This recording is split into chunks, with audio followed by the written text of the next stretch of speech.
Maraming pagkakaibigan ang hindi nagtatagal. Yung iba ay nagbabago ang mga priority sa buhay.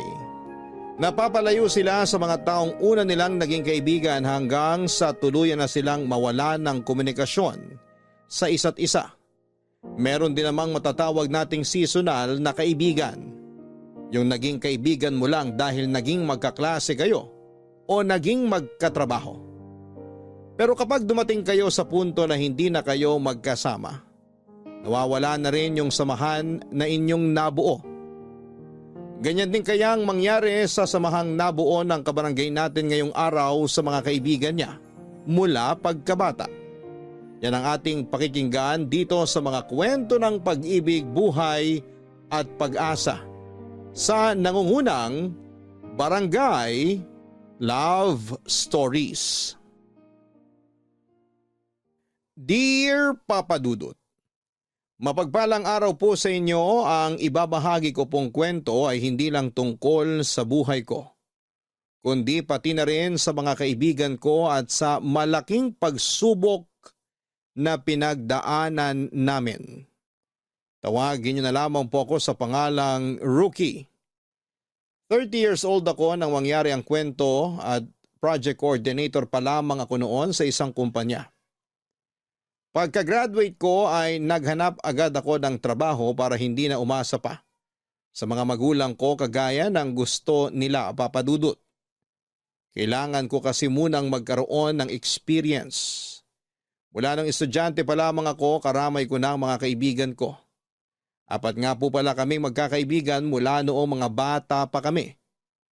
Ako, si Robbie, si Aliyah at si Tommy. Sobrang solid ng samahan namin.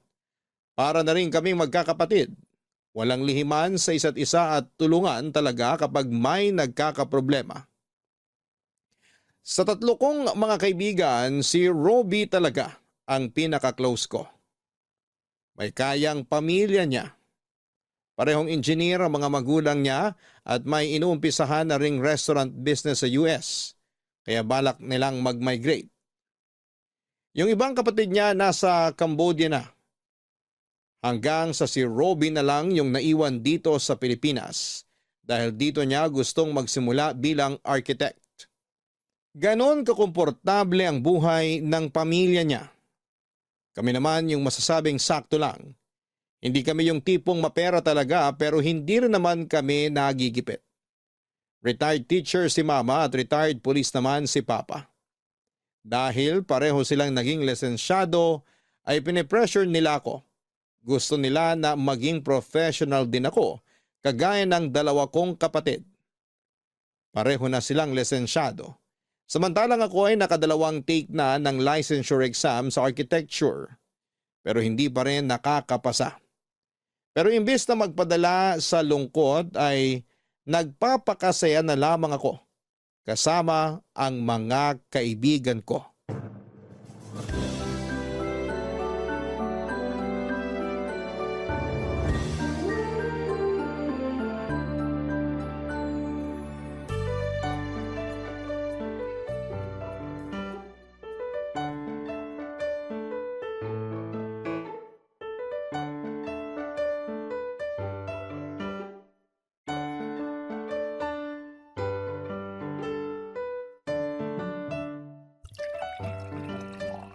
Hoy Rookie, kalma mo yung pagsasaling sa shot glass.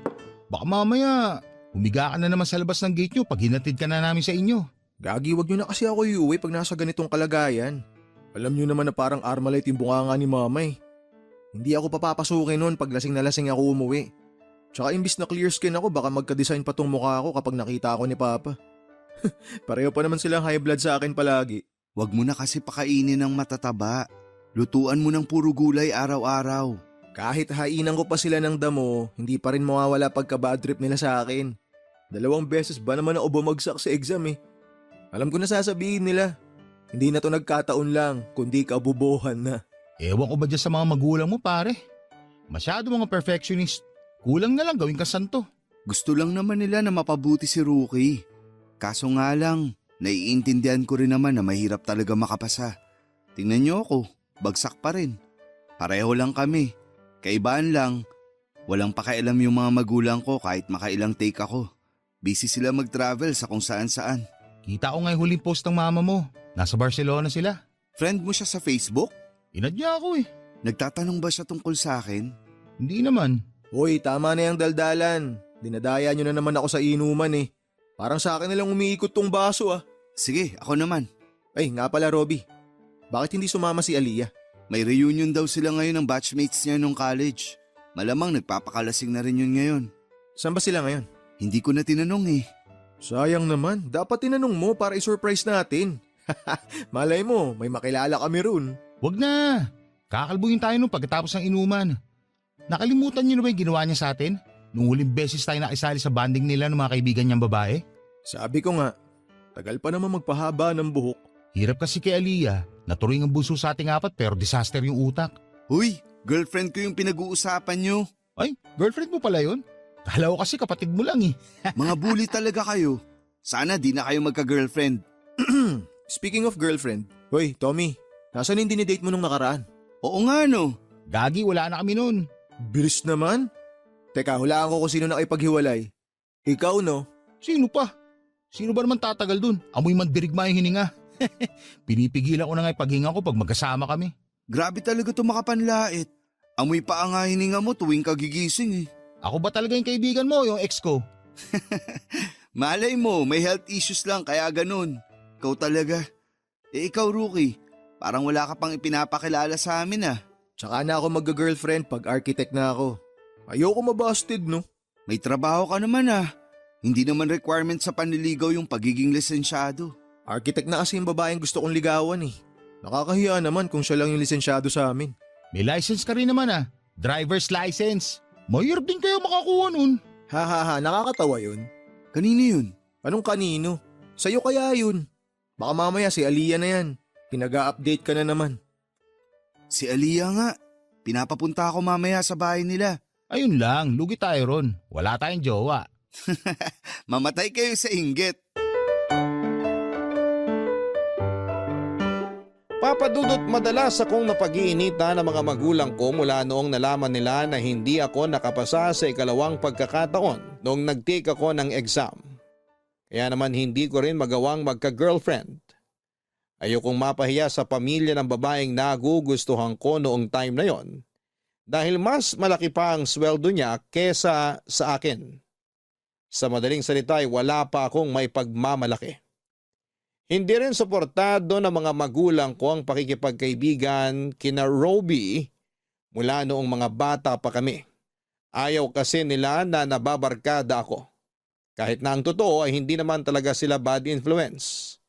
May kanya-kanya kaming kalokohan minsan pero hindi naman idinadamay ang isa't isa. Matapos yung inuman namin, nakitulog na lamang muna ako kina Robby dahil siya na lamang ang nakatira sa bahay nila. Pero kinabukasan lang ay sinalubong naman ako ng masasakit na salita mula kina mama at papa. Sabi nila imbes daw na maghanap ako ng trabaho ay inuuna ko pa ang pag-iinom. Wala raw akong pangarap sa buhay at kontento na lamang sa maliit kong sweldo sa pinagtatrabahuhan ko.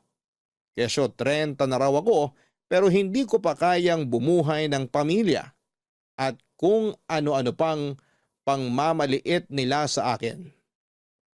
Halos mabingi na ako noon kaya nagkulong na lamang ako sa kwarto.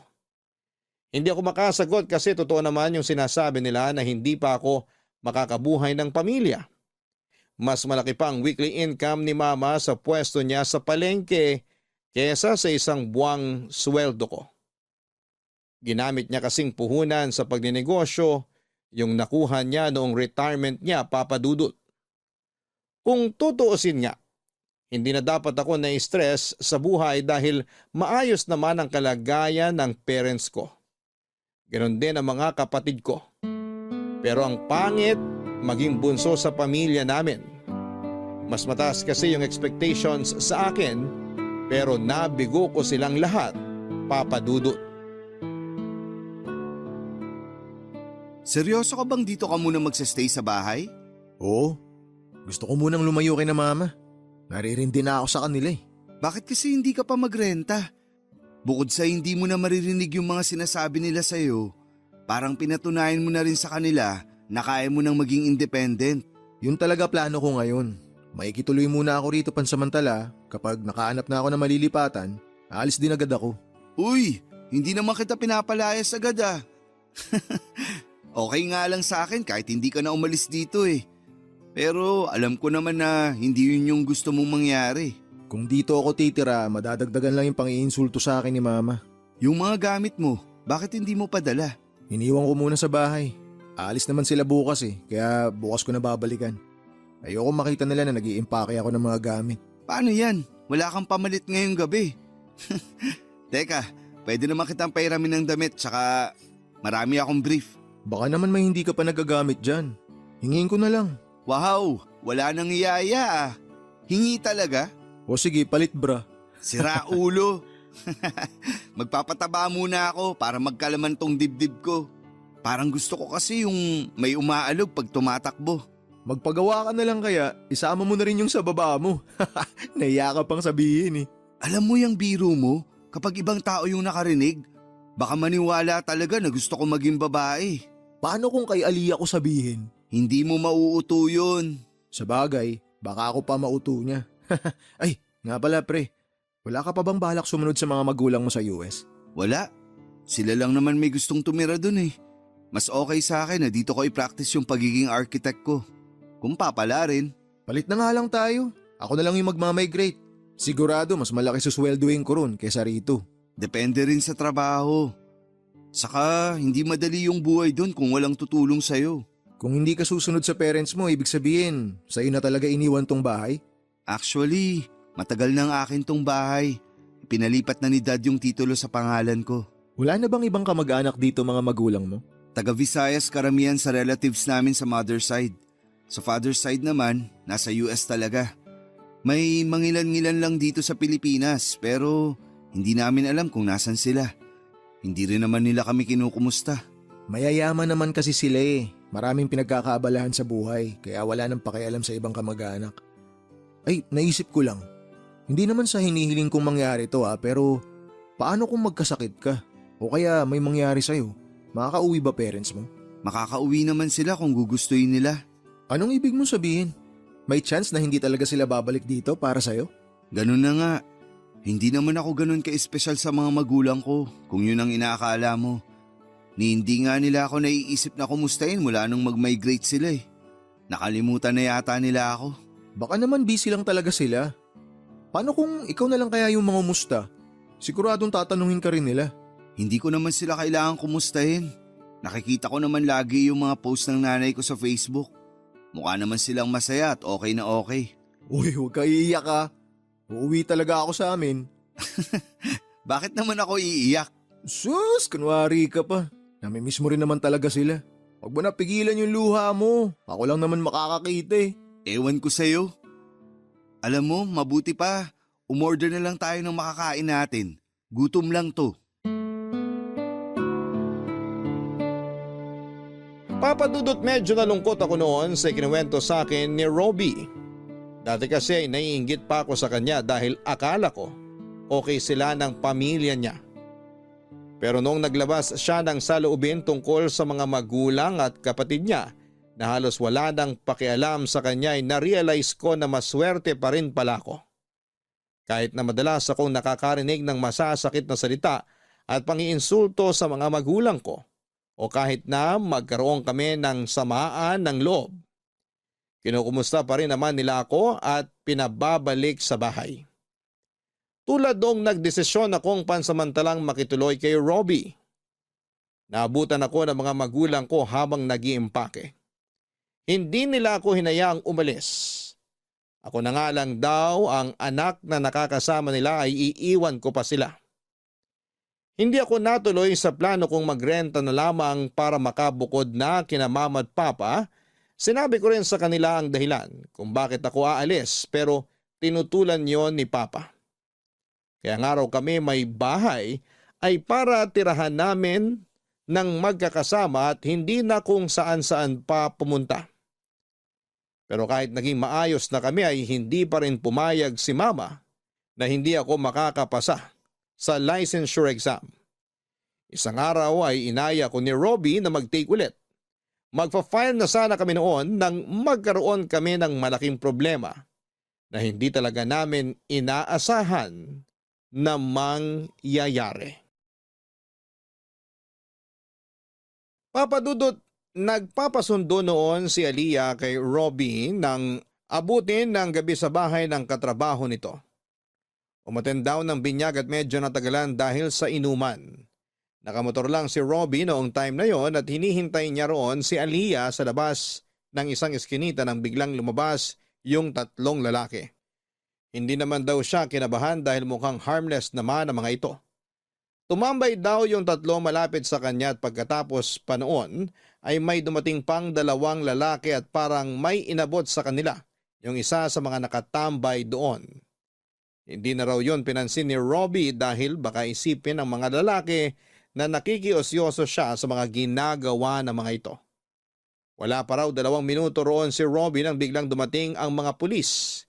Hinuli yung mga lalaki at sa gulat niya ay pati siya ay isinama. Sakalang nalaman ni Robbie na may nagaganap palang bentahan noon ng nakapaketing droga. Yung tatlong lalaking lumabas mula sa eskinita ang nagbebenta at yung dalawang dumating naman ang bumibili. Dahil nandun siya mismo sa pinangyarihan ng bentahan ay kasama siya sa mga dinala sa presinto, Papadudot.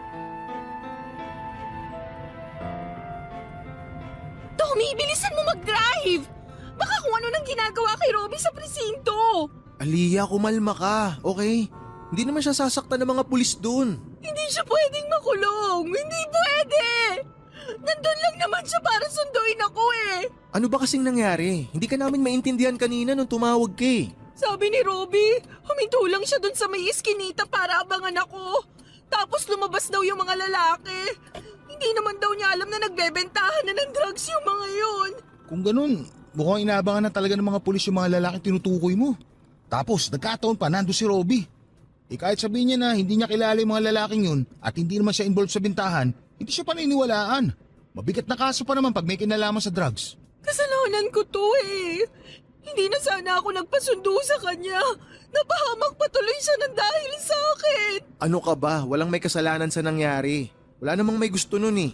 Tsaka kilala mo naman si Robbie. Hindi nun nahayaan na umuwi ka mag-isa. Kaya kahit hindi ka magpasundo, pupuntahan ka pa rin niya. May kaibigang abogado yung tatay ko. Kakausapin ko siya para matulungan si Robbie. Kayang-kaya naman ng pamilya niya na kumuha ng abogado eh. Ang problema, kung paano niya malulusutan yung ikakaso sa kanya kung sakali. Wala bang CCTV dun sa pinuntahan niya? Makakatulong yun kung sakali. Oo nga, kailangan natin pumunta ron mamaya. Pero sa ngayon, puntahan muna natin siya sa presinto. Kailangan niya tayo. Wala na dito sa Pilipinas yung pamilya niya. Walang ibang tutulong sa kanya kundi tayo lang. Basta guys, hindi natin iiwan sa ere si Robbie. Gagawin natin lahat para makalaya siya. So, sino yung tatawag sa parents niya? Ako na. Alam naman nilang ako yung girlfriend eh. Tatawagan ko sila mamaya kapag alam na natin ang status ni Robbie sa presinto.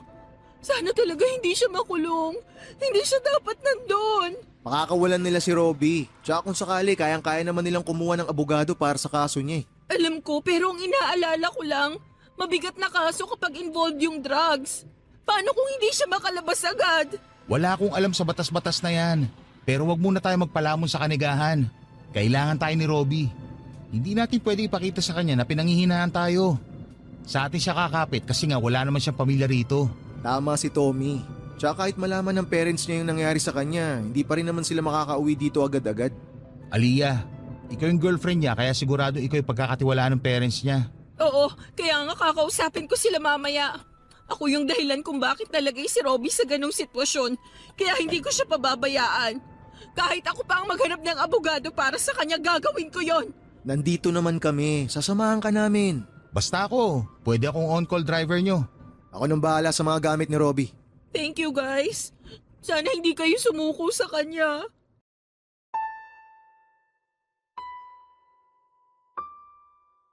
Papadudot, dahil walang nakakita kay Robbie noong dumating siya sa eskinita para patunayang hindi siya kasali sa bentahan, ay hindi naging madali ang lahat para sa kanya. Nag-negative din siya sa drug test pero hindi pa rin yon sapat na basihan para makalaya siya. Masyadong komplikado ang kaso ni Robbie. Mahigit 50 grams na drugs ang nakuha sa mga lalaking hinuli kasama niya. Kaya naman kahit may abogado siya ay mabagal ang naging pag-usad ng kaso. Nangyari na nga po noon ang kinakatakutan namin, Papa Dudut. Nakulong si Robbie at hindi pa namin alam kung hanggang kailan siya roon. Komplikado na nga ang kaso niya, nagkaroon pa ng mga aberya. Kaya naman wala na kaming magawa noon kundi ang palaging bisitahin siya sa kulungan at ibigay lahat ng mga kailangan niya na pinapayagang ipasok doon. Natakot kami para sa kanya dahil sa mga napapanood namin na binubugbog at binibinyagan sa loob ng kulungan. Mabuti na lang at mababait ang mga nakakasama niya sa selda. Palagi namin silang dinadamay sa mga pagkain at mga gamit na dinadala namin para kay Robbie para hindi siya galawin sa loob. Nang malaman ng mga magulang ko na nakulong si Robbie ay pinagsabihan ako ng tatay ko at sinabihang dumistahan siya sa mga kaibigan ko. Hindi raw kasi maganda sa imahe ko kung mapapasama ako sa ganong klase ng mga kaibigan. Nagalit pa ako noon at hindi ko na napigilang sagutin ang tatay ko. Para depensahan si Robbie, humingi ako ng tawad sa ginawa kong yon, pero nanindigan ako sa kanila. Na inosente ang kaibigan ko at makakalaya rin ito. Pero nung umabot na ng 3 taon ang pagkakakulong ni Robbie, may isa sa amin ang ginusto ng sumuko, Papa Dudut. Kumusta ka? Nangangayayat ka. Nakakatulog ka pa ba ng maayos? Mula nung makulong si Robbie, hindi ko na alam kung paano pa makakatulog ng maayos. Halos gabi-gabi ako nakokonsensya dahil sa ginawa ko. Palagi kong sinisisi yung sarili ko sa nangyari sa kanya. Sinabi ko naman sa'yo, di ba? Hindi mo kasalanan yun. Hindi rin gusto ni Robbie na sinisisi mo yung sarili mo. Pero ilang taon na siyang nakakulong. Hindi ko ma-imagine yung hirap na nararanasan niya sa loob. Yung tipong nasanay siya sa komportabling buhay tapos biglang andun na siya sa sitwasyong kinakailangan niyang magtiis ng sobra-sobra. Mabaho, masikip, madumi, at maingay sa kulungan. Hindi ko nga alam kung nakakaligo pa ba siya ron na nakakakain ng maayos. Ay, kumalma ka lang. Ipahinga mo rin kasi ang isip mo. Hindi mo naman kailangan saluhin lahat. Pero wala sa pamilya niya yung may planong umuwi para mag-asikaso ng kaso niya. Iniasa na nila lahat sa akin at sa abogadong kinuha nila para kay Robbie. Binigyan nga nila ako ng authorization para mag-asikaso kasama ng abogadong kinuha nila. Pero parang ako na lang yung lumalaban para sa kanya bukod sa inyo ni Tommy. Oo, nagbibigay sila ng pera pero hindi sapat yun. Kailangan din ni Robbie yung presensya nila. Kaso wala eh. Kanya-kanya sila ng dahilan. Pasensya na raw muna kasi hindi nila pwedeng iwanan yung kasisimula lang nilang negosyo sa US. Yung mga kapatid naman niya busy rin sa mga trabaho nila. Nararamdaman ko malapit na makalaya si Robbie. Konting tiis na lang. Parang hindi ko nakakayanin to. Anong ibig mong sabihin? Yung sa amin ni Robbie. Paano kung matagalan pa ulit siya bago makalaya? Paano na ako? Pangarap ko rin namang makabuo ng pamilya. Nangako tayo, di ba? Nahihintayin natin siya. Pero nahihirapan ako. Hindi ko na siya nakakasama. Habang tumatagal parang nawawala na ako ng gana sa relasyon namin.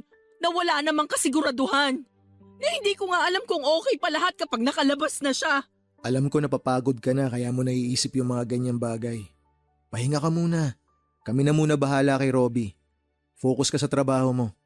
Kami muna ni Tommy yung bibisita sa kanya tsaka magdadala ng mga kailangan niya. Hindi namin siya pababayaan. Salamat ah. Sana hindi kayo sumuko ni Tommy. Kami? Susuko? Malabo yun. Kung pwede nga lang na palit na lang kami ng sitwasyon eh. Pag nagkataon, sigurado susugod agad yung mga magulang ko. Hindi sila titigil hanggat di ako nakakalaya. Ay, kayang-kaya naman sanang gawin yun ng parents niya eh, kung umuwi lang sila. Wala naman sanang problema sa akin na ako ang mag-asikaso eh. Pero pinanghihinaan na ako. Saka parang hindi ko na nararamdaman na kami pa. Ang hirap ng ganito. Hindi mo na ba siya mahal? Hindi ko alam. Hindi ko na talaga alam kung ano pa tong nararamdaman ko. Kung pagmamahal pa ba bilang girlfriend niya o malasakit na lang. Naiintindihan naman kita eh. Hindi talaga madali yung sitwasyon mo ngayon. Pero mahal na mahal ka ni Robbie. Hindi yun basta-basta bibitiw sa relasyon nyo. Kasi ikaw na lang yung kinakapitan niya sa totoo lang. Paano kung dumating yung oras na ayoko na? Na ma-fall out of love ako sa kanya? Pwede ko bang sabihin sa kanya yon? Baka kung anong gawin niya sa sarili niya sa loob ng kulungan. Natatakot ako. Hindi ka pa nga ba na fall out of love sa lagay na yan? O baka natatakot ka lang na aminin yun sa sarili mo?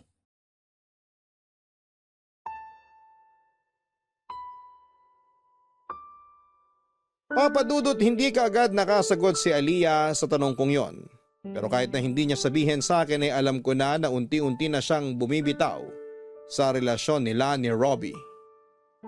Maraming beses na gusto kong kumustahin si Robbie sa pakikitungo sa kanya ni Aliyah tuwing dumadalaw ito sa kanya, pero iniwasan kong buksan ang usapang makakadagdag lang sa hirap na pinagdaraanan niya sa loob. Doon ko lang na-realize ang pinupunto ni Aliyah nung ayaw niya pang ipaalam kay Robbie ang tungkol sa pagbabago ng nararamdaman niya. Tuwing dumadalaw kami kay Robbie ay dinadaan na lang namin sa biruan ang kumustahan. Biniro pa namin siya noon na kung pwede lang sana kaming mag-ipon ng picture namin tuwing dinadalaw namin siya, ay gagawan pa namin yon ng album para ipakita sa paglabas niya. Nag-request siya noon ng mga gamit para sa mga preso na ikinonsulta muna namin sa management. Palagi rin namin siyang dinadalahan ng malambot na unan, mga pagkain gusto niya at kung ano-ano pa tuwing dumadalaw kami sa kanya, para hindi niya ganong maramdaman na nakakulong siya. Kung madalas ang pagdalaw namin, siya namang pagdalang ng pagpunta ni Aliyah. Noong time na yon ay pauwi na ang kapatid ni Robin na nasa Cambodia para ito na mismo ang mag-follow up sa kaso. Pero habang hindi pa ito nakababalik ay pinagpapatuloy ni Aliyah ang mga kailangang gawin. Hindi ko na lang po yun ededetalye dahil hindi ko rin po sigurado kung pwede ko yun banggitin dito. Umabot na nga po sa punto na hinahanap na ni Robbie si Aliyah. Nagtatanong na siya noon kung bakit bihira na lamang itong dumalaw sa kanya. Wala namang kaming maisagot dahil hindi na rin namin alam kung ano na ang nangyayari kay Aliyah ng mga panahong yon, Papadudot. Papadudot, hindi namin nakalaing aabot ng 5 taon ang pagkakakulong ni Robbie. Sa pagkakataong yun ay halos mawala na rin kami ng pag-asa. Umusad naman ang kaso niya pero sadyang napakabagal lang talaga ng hustisya noon para sa kanya. Ilang birthday, Pasko at bagong taon na ang lumipas na hindi pa rin namin nakakasama si Robbie. Sabik na kaming makasama siya sa labas. Pero dahil sa mga ganap sa buhay namin ay medyo dumalang na rin ang pagdalaw namin sa kanya. Noong time na yon nga pala ay nakapasa na ako sa licensure exam. At yung emosyon ko noon dahil pangarap talaga namin yon. Sa wakas ay naramdaman ko na rin na proud sa akin ang mga magulang ko. Pero sa kabilang banda ay nalungkot din ako dahil pareho na sana kami ni Robbie na nakapasa kung hindi lang siya nakulong. Hindi ko tuloy alam noon kung tama bang ibalita ko pa sa kanya na nakapasa ako o hintayin ko na lang siya na makalabas. Baka kasi makadagdag pa sa isipin niya yung naudlot niyang pangarap dahil sa isang maling pagkakaaresto sa kanya. Sa 4 na taong lumipas, marami nang nagbago sa buhay namin. Si Tommy na na-promote na sa trabaho niya. Si Aliyah ay promoted na rin pero bihira nang makipagkita sa amin. Hanggang isang araw ay nag-decide siya na kausapin kaming dalawa ni Tommy. Wala kaming ideya kung tungkol saan ang sasabihin niya. Pero pumunta pa rin kaming dalawa dahil matagal na talaga namin siyang hindi nakakasama, Papadudot. Pre, wala ka bang napapansin sa bunso natin? Meron. Blooming na blooming. Anong meron ha? Parang naglilihim ka na yata sa amin eh. Tsaka nakakatampo na rin. Ngayon lang ulit nagpakita sa atin oh. Buti pa si Robbie dinadalaw niya, samantalang tayo. Pasensya na kayo. Ang dami lang din kasing ganap sa buhay ko ngayon. Alam nyo naman, na-promote na ako sa trabaho kaya mas lalo akong naging busy. Kayo rin naman, di ba? Oo, pero madalas pa rin kaming nagde-date ni Tommy. Namimiss kasi namin ang isa't isa eh. Actually, kami na nga eh.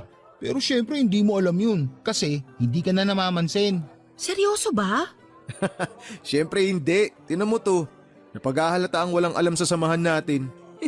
Pasensya na, may problema kasi ako ngayon eh. Kaya mo kami naaalala. Ganun na lang ba purpose namin sa buhay mo? Naalala mo na lang kami pag may problema ka. Hindi naman sa ganun. May kailangan kasi akong sabihin kay Robbie. Pero bago sa kanya, sa inyo ko muna sasabihin. Ano ba yun? Parang kinakabahan ako ah. Gusto ko nang makipag-break sa kanya. Ano? Bakit naman? Sa totoo lang, last year ko pa sana gustong gawin to. Hindi ko na kasi kayang maghintay. Aliyah naman. Konting tiis na lang sana. Makakalaya na si Robbie.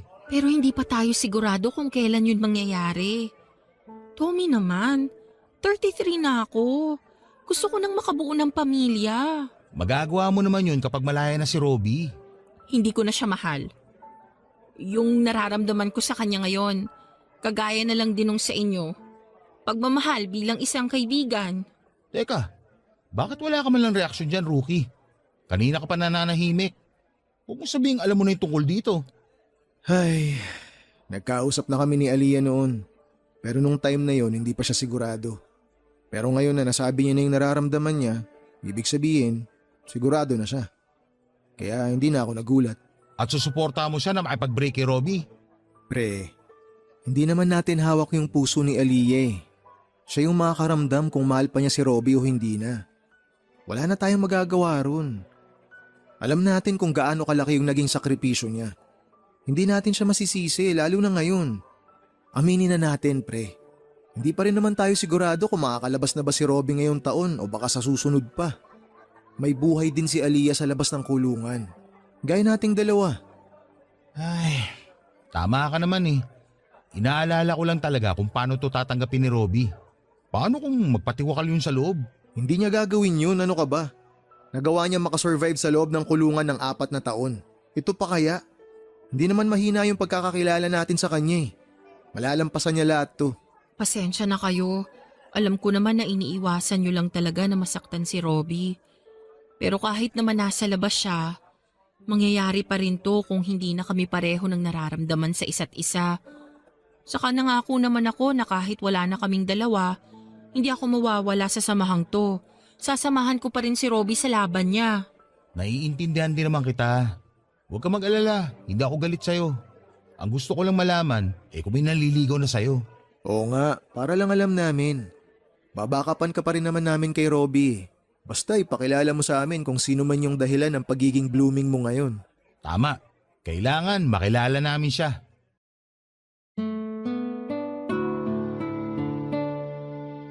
Papadudot inamin sa amin ni Aliyah na may iba na siyang nagugustuhan. Pero hindi pa naman daw ito nanliligaw sa kanya. Hindi raw siya magpapaligaw hanggat hindi natatapos ang namamagitan sa kanila ni Robbie. Gusto raw niyang tapusin ng maayos ang relasyon nila at humingi na rin ng tawad sa kaibigan namin. Ginawa naman po yon ni Aliyah. Dinalaw niya si Robbie sa kulungan at doon na niya sinabi na makikipag-break na siya. Hindi na kami sumama noon para magkaroon sila ng privacy. Hindi na rin kami nagtanong kay Aliyah. Hinintay na lang namin na sabihin niyang maayos ang naging pag-uusap nila. Mga ilang linggo lang matapos ang breakup nila ay nabalitaan namin kay Aliyah na pauwi raw ng Pilipinas sa mga magulang ni Robbie para dalawin ang kaibigan namin. Papadudot mula nung umuwi ang kapatid ni Robbie na nasa Cambodia. Wala na kaming update sa kaso niya dahil sila na mismong magkapatid ang nag-uusap. Kahit si Aliyah ay wala na ring makuhang update dahil masungit daw yung kapatid na yon ni Robbie. Hindi rin daw lahat ay sinasabi nito ang update sa kapatid para hindi na ito ma-stress pa sa kulungan. Kaya kahit gustuhin naming magtanong na lang, sa kaibigan namin ay wala rin kaming mapapala. Nang umuwi ang mga magulang ni Robbie, naglakas loob kami ni Tommy na pumunta sila sa bahay nila para mangumusta tungkol sa kaso.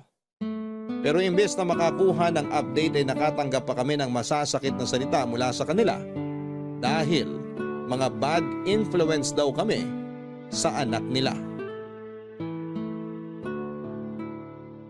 Sinabi talaga sa inyo ni na mami yun? Oo, pero huwag kang mag-alala. Wala naman yun sa amin. Lalo na sa akin. Immune na kaya ako sa mga ganun ni mama at papa. O ano, kumusta nga pala kaso mo? May balita na ba? Baka naman abutin ka pa ng 10 taon dito ah. Oo nga. Alam naman namin na nakapag-adjust ka na sa buhay dito. Pero labas-labas din pare. Miss ka na namin kainuman. Matabang pa rin yung pulutan kapag wala ka. Sira ulo. Hintayin mo lang na makalabas ako rito. Bubudburan ko ng maraming seasoning yung pulutan. Nga pala guys, may good news ako. Ano namang good news yan? Next week na yung hearing. At sabi ng abogado ko, malaki raw yung chance na ma-acquit ako sa kaso. Yun! Sa wakas! Malapit na tayo magkita-kita sa labas! Pare, sabihin mo lang kung may request kang pagkain o inumin. Sagot na ni Rookie yun. Sagot ko na yung babae. Siyempre, matagal-tagal ka nagpakabay dito sa loob. Ito talaga, puro kagaguhan nasa isip. Nararamdaman ko lang kasi na kailangan natin mag-shot puno paglabas mo. Siyempre, broken-hearted ka. Ay, sorry. Ayos lang. Maayos naman kami nag-break ni Aliyah. Masakit yun kasi isa sa mga kinakapitan ko yung relasyon naming dalawa. Kaya nagpakatatag ako rito. Tapos ngayong malapit na ako makalaya, saka ko pa malalaman na hindi niya na pala ako mahal. Walwal talaga malala paglabas mo pare. Uy Tommy, walwal talaga? Sorry, ang drama niyo naman kasi masyado eh. Nagmahal din naman ako, pero seconds lang, nakapag-move on na ako. Huwag mo ako igaya sa'yo. Kakatian lang naman yung nararamdaman mo, hindi pagmamahal. Huwag kayong mag-alala. Hindi naman ako magpapatiwakal dito dahil sa breakup namin ni Aliyah. Nasaktan lang ako pero natanggap ko na rin naman kaagad. Ay, hindi rin ako galit sa kanya. Marami na siyang ginawa para sa akin. Malaki yung naging sakripisyo niya para sa akin mula nung makulong ako. Kaya maliit na bagay na lang na palayain ko siya sa relasyon namin. Deserve niya yun. Narinig mo yon Tommy? Si Robbie dapat yung tinutularan mo. Hindi yung gumaganti ka pa sa mga babae na ipag-break sa'yo. Sige, pagtulungan niyo ako. Pag-aagawan ko talaga kayo ng rebulto. Pero seryoso, nakilala niyo na ba yung manliligaw ngayon ni Aliyah? Ayun, interesado rin pala sa bago ni Aliyah. Ako na sasagot. Oo, nakilala na namin. Mas gwapo sa'yo. Ano? Mas gwapo sa akin? Patingin nga ng picture. Loko, binibiro ka lang. Hindi pa namin nakikita. Bakit interesado kung makilala yung bago? Kakausapin mo ba tapos magbibiling ka na ingatan si Aliyah kasi iningatan mo siya nung kayo pa? Oh, nakakatouch yung sobra. Alam mo pare, kanina pa sana kita sinikmuraan kung wala lang bantay dito. Hanggang ngayon, siraulo ka pa rin eh. Paano ka na-promote sa lagay na yan ha? Siguro ikinama mo yung… Hoy, huwag kang judgmental. Pinaghirapan ko yun no.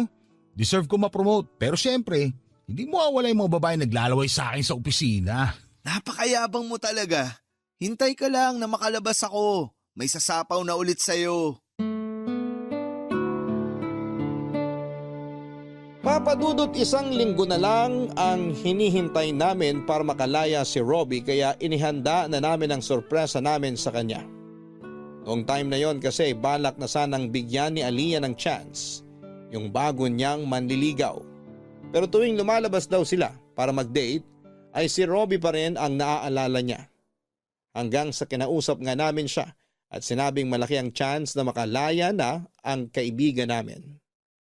Nag-isip-isip noon si Aliyah at umiyak pa siya sa amin ni Tommy noong sabihin niyang hindi pa talaga buo ang loob niya na magkaroon ng bagong karelasyon kahit na wala na sila ni Robbie. At noong tanungin namin siya kung ano ang dahilan ay napakasaya namin noong sinabi niya na hindi pa rin niya kayang palitan si Robbie sa buhay niya. Parang kinailangan lang niya noon ng panahon para makahinga kaya hiniling niyang makawala na sa relasyon nila.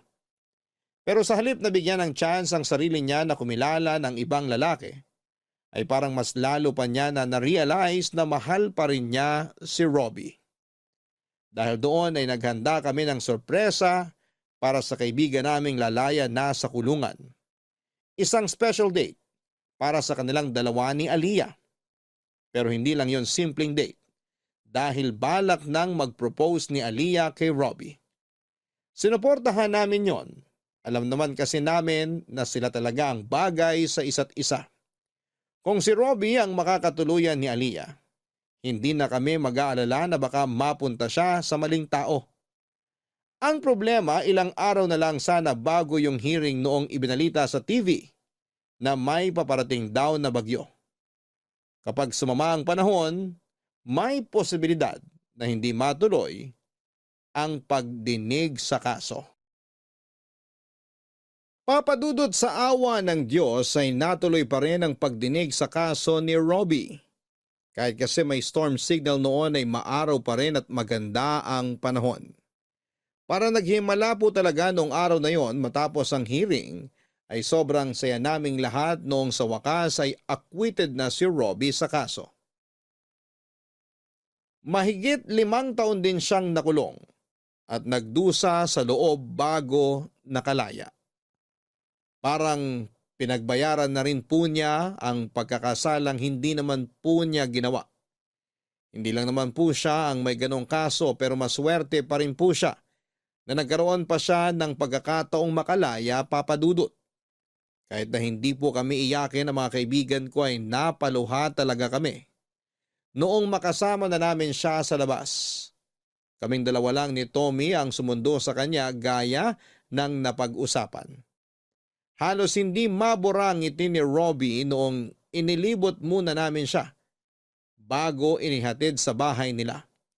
Noong time na yon ay nakabalik na sa US ang mga magulang niya kaya kami na lang ulit ang kasama niya na mag-celebrate. Dumaan naman doon ang kapatid niyang nag-asikaso sa kaso niya. Pero saglit lang silang nagkasama at nagpaalam na rin ito para sa flight pabalik ng Cambodia. Akala ko may inanda kayong party para sa akin. Excited pa naman akong kumain ng masasarap ngayon. Chill ka lang kasi. Nagpa-reserve na kami sa restaurant, okay? Pero sa ngayon, pumili ka muna ng pangmalakasan mong outfit kasi first time mo magsusuot ng magandang damit pagkatapos mong makulong ng 5 taon.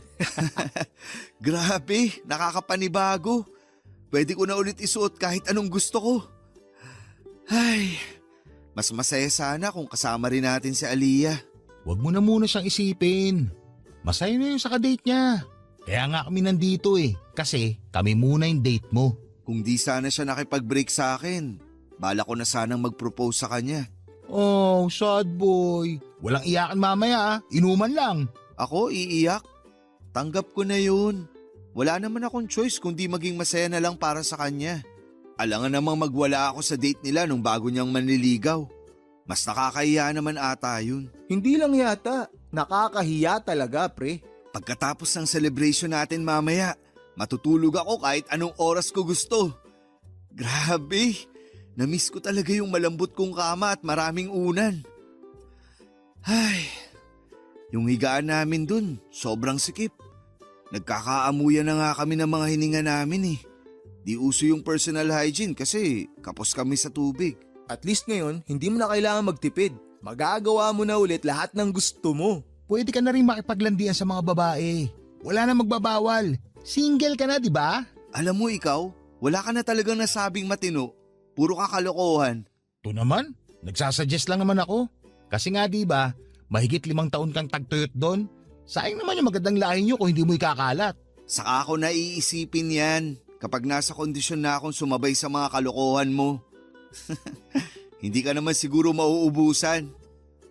Nga pala, mga pare, gusto ko sana mag-exam ulit. Ay, sayang yung 5 taon. Ang dami ko na sanang na-achieve nun kung hindi lang ako nakulong. Kaya mo, tutulungan kita. Architect na yata atong tropa mo. Aba, yabang ah. Teka, okay na ba kayo ng parents mo? Hindi na ba sila laging high blood sa'yo? Ang totoo, isa yun sa mga gusto kong ikwento sa'yo. Bago pa kasi ako makapag-exam, nagsorry sa akin sina mama at papa dahil nga hinusgahan ka nila. Nung nakapasa na ako, ayun, mas lalo ko napatunayan sa kanila na hindi ka bad influence sa akin. Kaya kapag nagkaroon ka ng oras, okay ka na, baka naman pwede kang pumasyal sa bahay para makabawi naman daw sila sa'yo. Ano ka ba? Hindi naman nila kailangang bumawi sa akin. Actually, naiintindihan ko nga sila eh. Nakakapangit kasi ng image kung may kaibigan kang dating preso. 'Di ba? Matagal nang pangit yung imahe ko, gawa nung isang playboy dito. Yung ginagawang hotel yung bahay nila, yon ang guilty. Ayoko sanang maging madrama ngayon pero sobrang namiss ko yung ganito. Kahit wala na akong ibang narinig kay Tommy kung hindi ka bastusan at kalokohan. Diyan ka naman nagkakamali, pre. Alam mo ba, nung dinala ka sa presinto, marami siyang matinong sinabi. Tsaka nung gusto nang makipag-break ni Aliyah sa'yo, hindi mo makikilala tong kaibigan nating to sa mga sinasabi niya. Ayaw pumayag na maghiwalay kayong dalawa eh. Totoo ba yun, pre? Nakakahiya man pero oo, totoo yun. Siyempre, kahit anong mangyari, #1 fan pa rin ako ng love team nyo. Pero dahil hiwalay na kayo, magwalwal na lang tayo. Papadudot mong akala talaga ni Robbie ay pinagpalit na siya ni Aliyah. Pero ang totoo ay dinala namin siya noong gabing yon sa restaurant kung saan sila unang nag-date. Hindi siya makapaniwala na ideya ni Tommy ang romantic date na yon para sa proposal. Pinagsisihan ni Aliyah ang ginawa niyang pagsuko sa relasyon nila ni Robbie. At matapos nga ang madamdamin nilang pag-uusap ay doon na nag-propose ang bunso namin. Kitang-kita namin ang pagkagulat sa mukha ni Robbie dahil hindi niya talaga inaasahan na babae pa mismo ang magpropose sa kanya. Kahit hiyang-hiya siya sa sorpresa namin sa kanya, ay tinanggap niya ang proposal ni Aliyah. Pero hindi siya pumayag na hindi niya maibibigay ang engagement ring na matagal na niyang gustong bilhin para sa sanay proposal niya. Makalipas ang ilang buwan ay nagpakasal sina Robbie at Aliyah sa Huwes. Parents lang sana nila ang kasama sa kasal pero dahil pamilya na rin ang turing ni Robbie sa amin ni Tommy ay kasama kami sa seremonyas ng kasal. Yung ibang bisita ay sa reception na lamang nagkita-kita.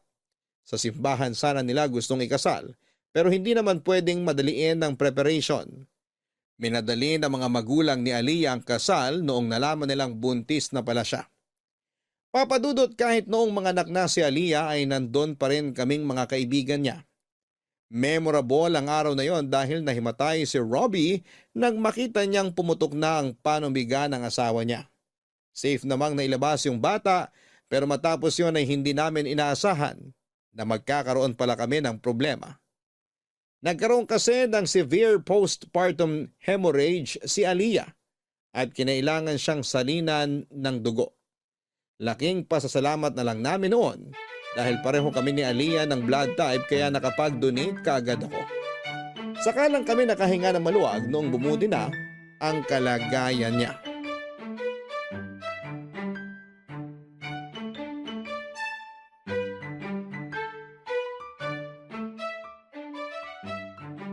Happy first month, baby! Bless na kay Daddy Ninong! Bless na rin sa poging ninong. O ayan, sinungaling ka kasi. Umiyak tuloy yung bata. Baby, medyo nakakasama ka ng loob ha.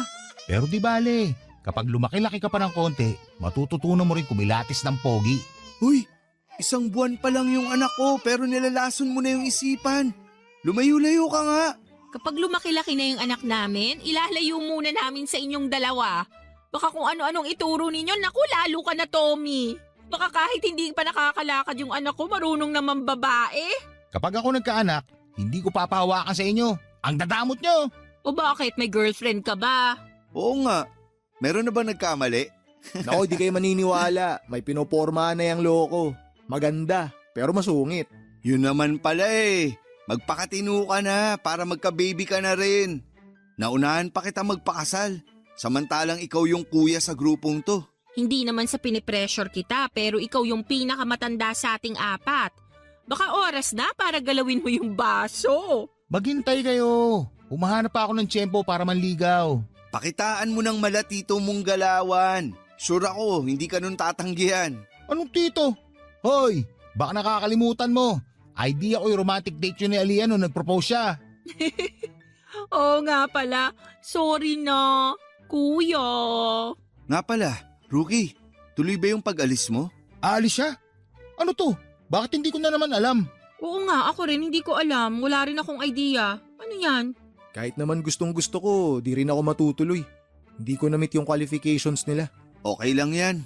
Maganda rin naman karir mo kahit nandito ka lang sa Pilipinas. Malay mo, sa mga susunod na taon, sa ibang bansa ka na nagtatrabaho. Oo nga. Pag nangyari yun, kami pa mismo maghatid sa'yo sa airport.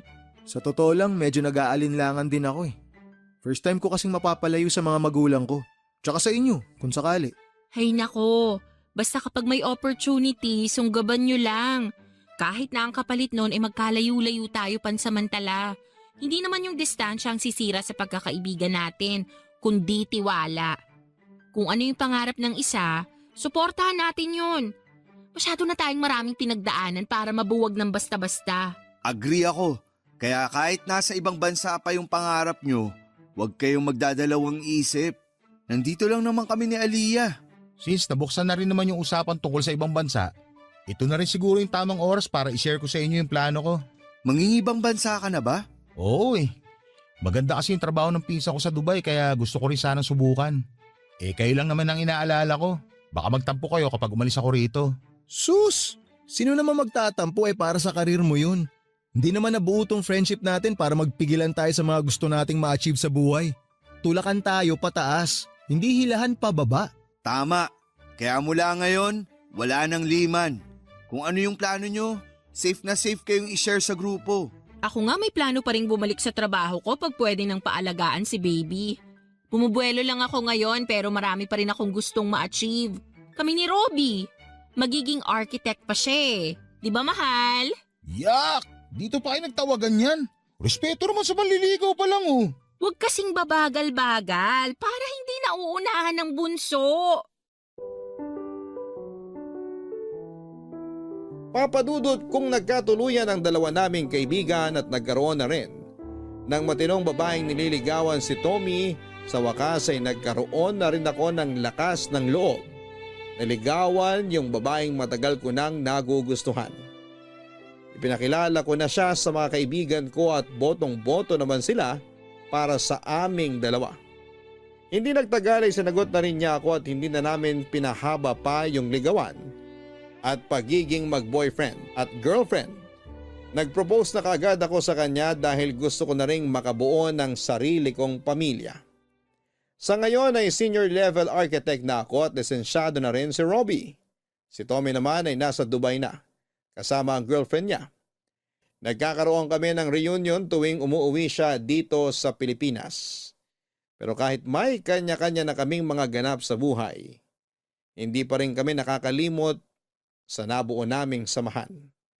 Palagi pa rin naming takbuhan ang isa't isa at itinuturing ang bawat isa na tunay na pamilya. Papadudot hindi man po kasing komplikado ng kwento ng ibang tao itong ibinahagi ko, ay sobrang saya ko pa rin dahil ipinagmamalaki ko po yung friendship na meron kami ng mga kaibigan ko. Si Robbie po sana ang susulat sa inyo pero nag-decide po kami na ako na lang ang magkwento ng lahat. Sana po kahit papaano ay nakapaghatid ng positive vibe at inspirasyon ang kwento namin. Hanggang dito na lamang po at maraming salamat sa Barangay LS. Ang inyong forever kapuso at kabarangay, Rookie. Mga kabarangay, may mga samahan talaga na hindi madaling matibag ng kahit na anong pagsubok sa buhay. Gaya na lamang ng kwento ng sender natin na si Rookie, maswerte ang taong kagaya niya na nasa tamang circle ng mga kaibigan. Masaya sa pakiramdam na kahit maraming pangyayari sa buhay mo, ay may mga tao pa ring hindi ka iiwan sa ere. Ano man ang mangyari, walang inggitan at walang hilahan. Dahil sosuportahan ka nila sa mga pangarap mo kahit na ang kapalit nito ay ang pagkawatak-watak ninyo. Hanggang sa muli mga kapuso, ako po si Papa Dudut sa mga kwento ng pag-ibig, buhay at pag-asa sa nangungunang Barangay Love Stories number 1. Dear Papa Dudut, ako nga pala si Donna, sa kasalukuyan ay 45 years old na.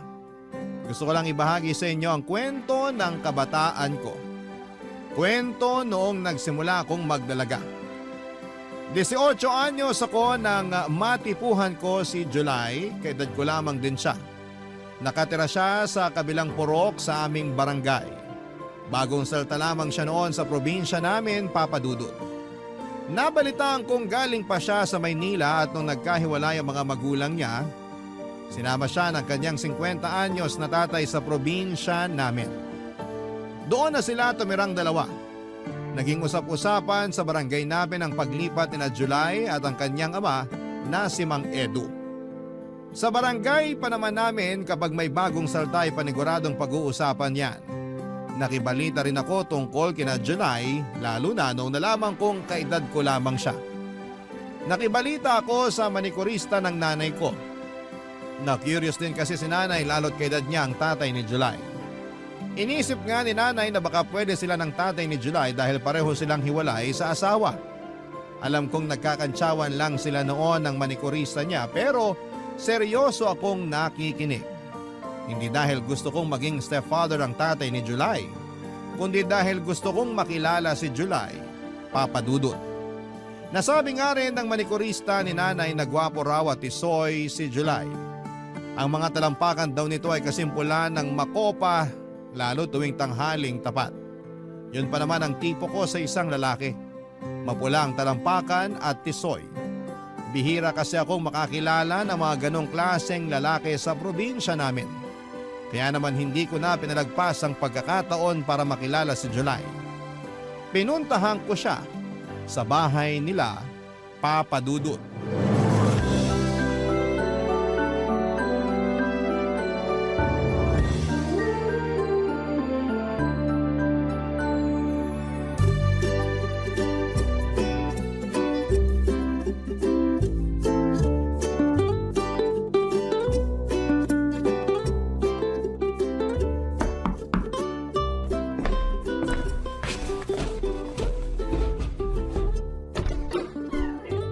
Hello?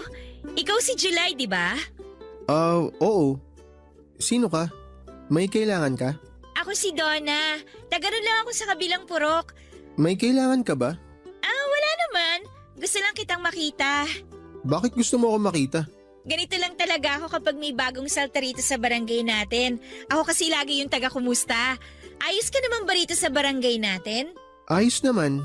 Pero medyo naninibago lang kami kasi ang daming taong pumupunta dito sa bahay namin para kumustahin kami ni tatay.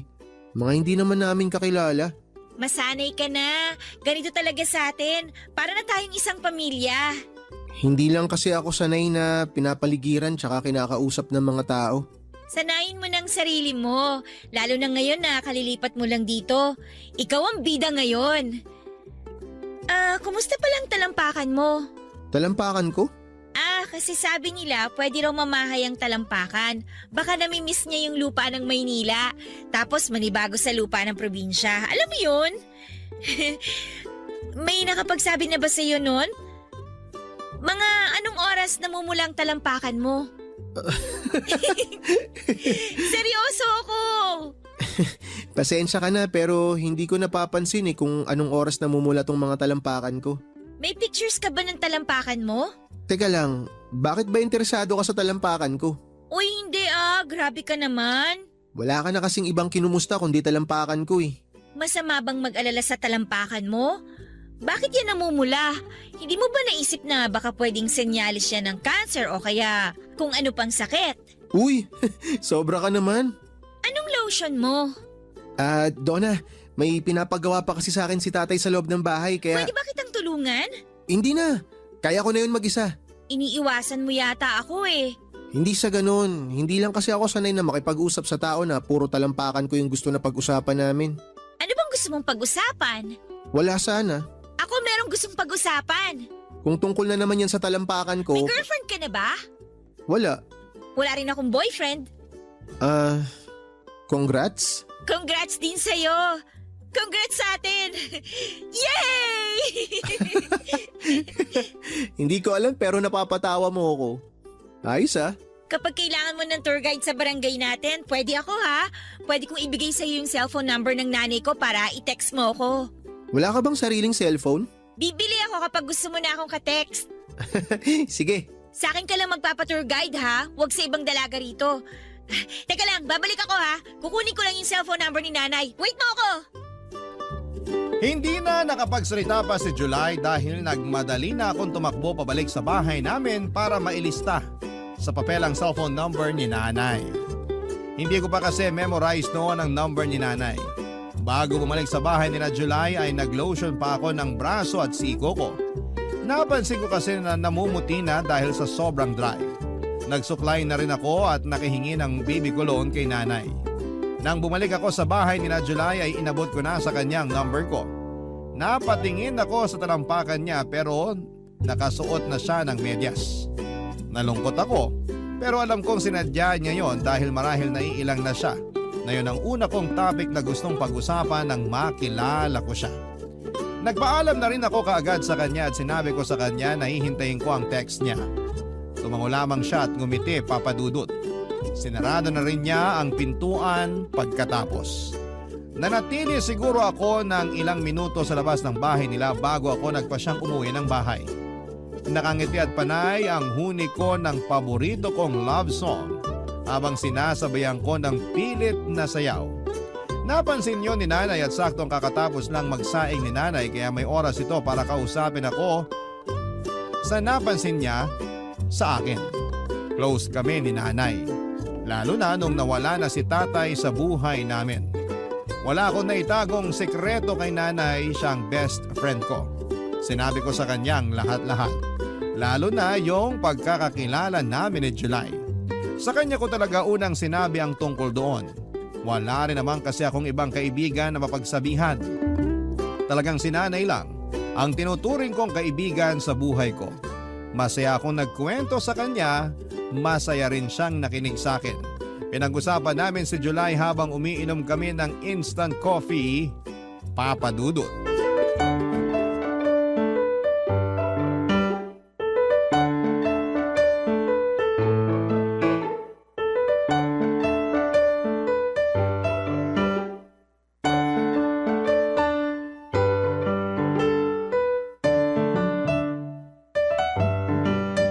Nay, ang gwapo ni July!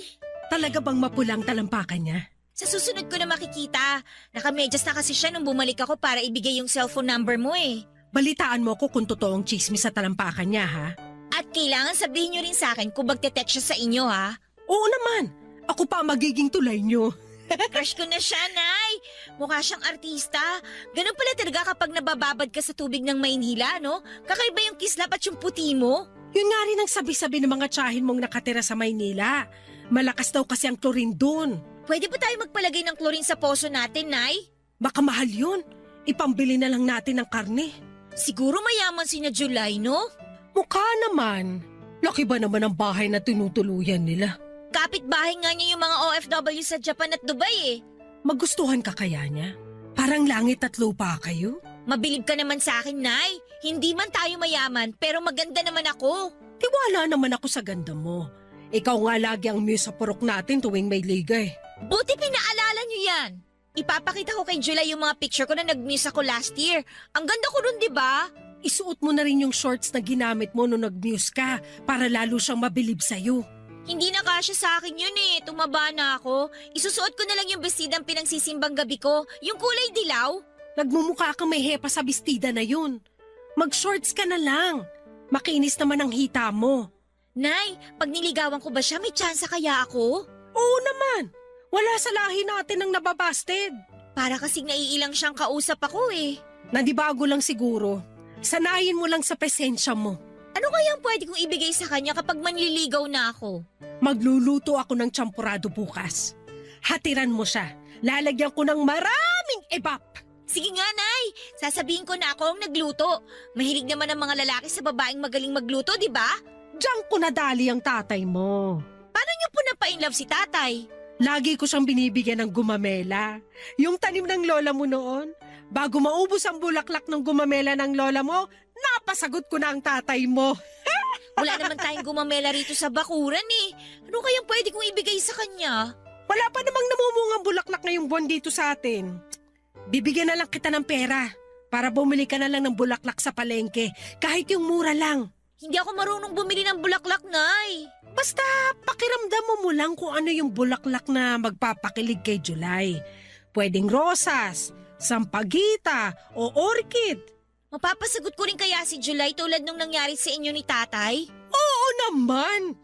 Malaki ang tiwala ko sa mga bulaklak. Kaya bukas, agahan mong pumunta sa palengke para makapili ka pa ng bulaklak. Dadagdagan ko para makabili ka rin ng candy na iaabot mo sa kanya. Marami roon sa palengke yung kinikilo ng mga candy. Tsaka pwede kong balutin ng ribbon yung bulaklak, no? Para presentable. Ayan! Tama yan! Planuhin mo ng maayos ang panliligaw mo kay July. Ipagtitiri kita ng kandila pag nagsimba ko sa linggo. Teka sandali. Sino kaya ito nag-text? Donna! Nag-text na si July! Nay! Papakasalan na niya ako! Napalundag pa kami ni nanay dahil sa sobrang kilig, Papa Dudut.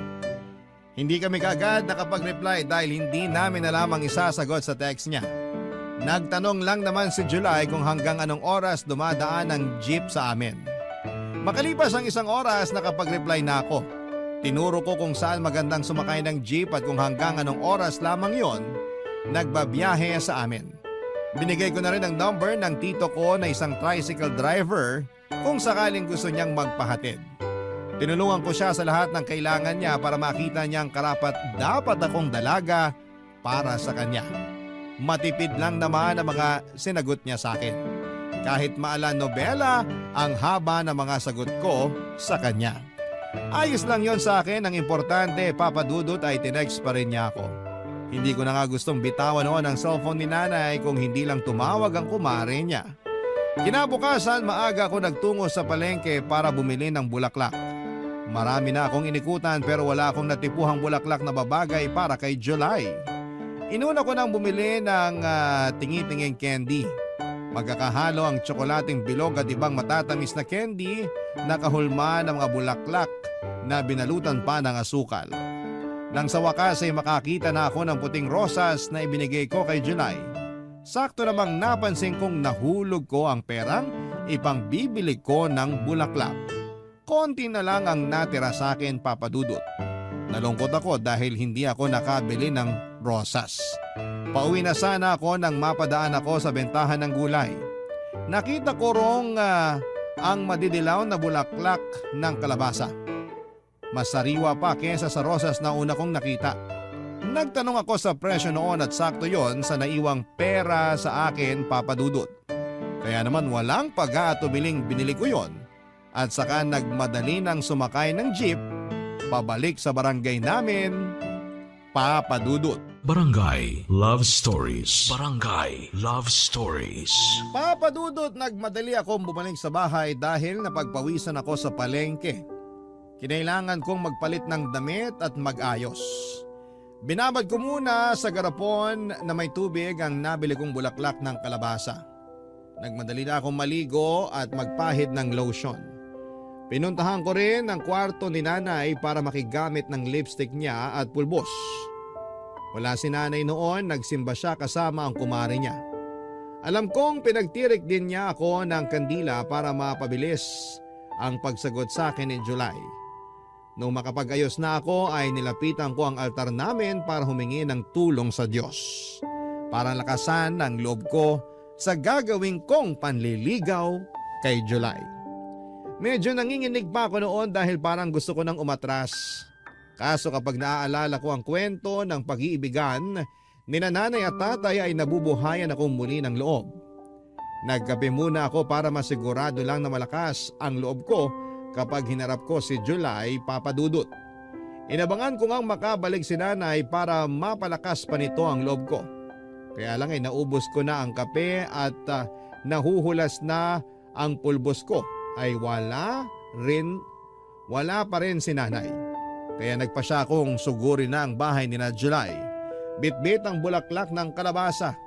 Dahan-dahan ako naglakad patungo sa bahay ni na July. Ayokong tumakbo dahil baka mahulas ang pulbos ko sa mukha. Saka para hindi agad kumupas ang baby cologne na ibinudbud ko sa damit at kilikili ko. Nang makarating na ako sa harapan ng bahay nila ay nag-alangan akong kumatok. Ang dami kong in-overthink. Paano kung allergic pala siya sa bulaklak ng kalabasa? Paano kung ayaw niya sa amoy ng baby cologne? Paano kung ayaw niya sa babaeng nagpupulbos ng mukha? Nasa ganitong pag-iisip ako, Papa Dudut, nang bigla na lamang bumukas ang pintuan at niluwa noon si July. Papa Dudut.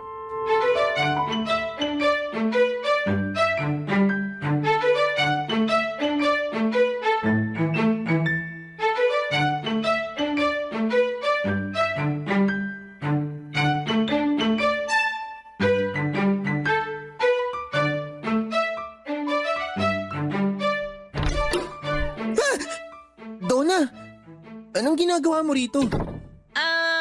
Dinadalaw ka? Parang di ka sigurado ah. Dinadalaw ka! Wala naman akong sakit para dalawin. Gusto ko lang sanang bigyan ka ng bulaklak ng kalabasa Oh, wow! Para saan?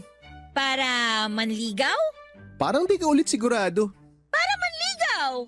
Teka, joke ba to? O hindi ah! May kasama pa nga candy tong bulaklak ng kalabasa kaso naiwan ko sa bahay. Pwede kong balikan para makita mong seryoso talaga ako sa'yo. Sandali. Gusto mo talaga akong ligawan? Oo! Wala namang magagalit, di ba? Hindi ka ba pagagalitan ng nanay mo? Kababae mong tao pero ikaw yung manliligaw? Tsaka, bakit bulaklak ng kalabasa? Eh di ba nga ang manliligaw nagbibigay ng bulaklak sa gusto niya? Pero bulaklak ng kalabasa? Sa totoo lang, puting rosa sana yung ibibigay ko sa'yo Kaya lang, nawala yung pera kong pambili Kaya sumakto lang yung natira sa akin para sa bulaklak ng kalabasa. Cute naman yan! Tanggapin mo na lang! Cute nga. Bago sa akin to. Bulaklak ng kalabasa ang binibigay sa panliligaw. Masarap din yan kapag ginisa mo sa talbos ng sayote. Sahugan mo rin ang karni ng baboy. Ganun, iluluto. Akala ko kasi ilalagay ko to sa altar tulad ng ibang bulaklak. Aba, pwede rin naman yun. Bulaklak pa rin naman yan Mas matagal pang mabulok yan kaysa sa rosas. Ah, talaga ba? Oo naman. Pasensya ka na kung yan yung inabot ko sa'yo. Sa susunod na lang ako babawi ng rosas o kaya orchid. Basta maka-extra lang ako sa talyer ng kagawad natin dito. Hindi mo naman ako kailangan bilhan ng rosas o orchid. Ayos na tong bulaklak ng kalabasa. Mapapakinabangan pa ng sikmura. Eh di pumapayag ka ng maligawan? Bakit ako? Kasi ikaw yung type ko Pero babae ka. Ako! Hindi ba weird yun? Wala namang masama sa weird. Maganda nga yung para kakaiba sa mga nakasanayan. Sa totoo lang, hindi ako sigurado sa gusto mong mangyari. Payagan mo lang akong manligaw sa'yo para makita mong ayos din naman kung babae yung magpapakita ng interes sa lalaki. Pero mali pa rin yata Dapat kasi lalaki ang unang magpapakita ng interes, di ba? Ayaw mo bang ako ang nagpapakita ng interes? Kasi sa tingin ko, dapat maging patas sa panliligaw ang mga lalaki tsaka babae Naisip ko rin, karapat-dapat din naman para sa mga lalaki na maligawan. Yun bang mapakitaan na espesyal din sila? Ayaw mo ba nung ganun? Maganda naman yung idea mo na yan, kaya lang, hindi talaga ako sanay. Eh di, ibig sabihin ba, busted na ako?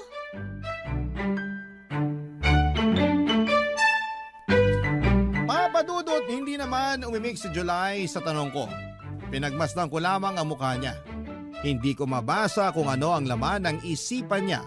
Inulit ko ang tanong ko sa kanya pero ang tanging sinagot lamang niya ay kailangan niyang pumunta ng plaza dahil gusto niyang bumili ng scramble at kikiam. Inaya niya akong sumama sa kanya at natuwa ako. Bit-bit pa rin niya ang bulaklak ng kalabasa at sabay na nga kaming naglakad patungo sa plaza. Malapit lang naman yon sa bahay nila. Kaya mabilis din kaming nakarating. Nilibre niya ako ng scramble at kikiam. Naupo kami sa sulok habang kinakain ang mga yon. Hindi niya ako kinakausap. Nakafocus siya sa kinakain niya. Ako naman ay nakafocus sa mga susunod kong plano kung paano ko mapapaibig si July. Pagkatapos namin kumain ay inaya na niya akong umalis. Ayoko pa sana pero sinabi niyang magsasaing pa raw siya. Hinatid ko siya hanggang sa bahay nila at nagpaalam at nginitian naman niya ako. Hindi ko na inulit ang tanong ko kung based na ba ako sa kanya. Nabuhayan pa rin ako ng pag-asa dahil ibig sabihin lamang noon ay hindi niya sinasarado ang pintuan sa panliligaw ko. Yun ang nakuha kong mensahe base sa ipinakita niya. Masaya akong umuwi ng bahay at nakwento ko nga agad kay nanay ang nangyari. Pinalipas ko ang ilang araw, bumili ako ng bulaklak ng kalabasa. Kahit may pangbili naman ako ng rosas dahil nakapag-extra na ako sa talyer ng kagawad namin. Mas pinili kong bilhan pa rin siya ng bulaklak ng kalabasa dahil alam kong natuwa siyang sa pagiging praktikal ng ideya na yon. Nagtungo ako sa bahay nila. Malakas ang loob kong kumatok at inaasahan kong si July muli ang magbubukas ng pintuan pero nagulat ako nang ang tatay niya na si Mang Edo ang nagbukas ng pinto.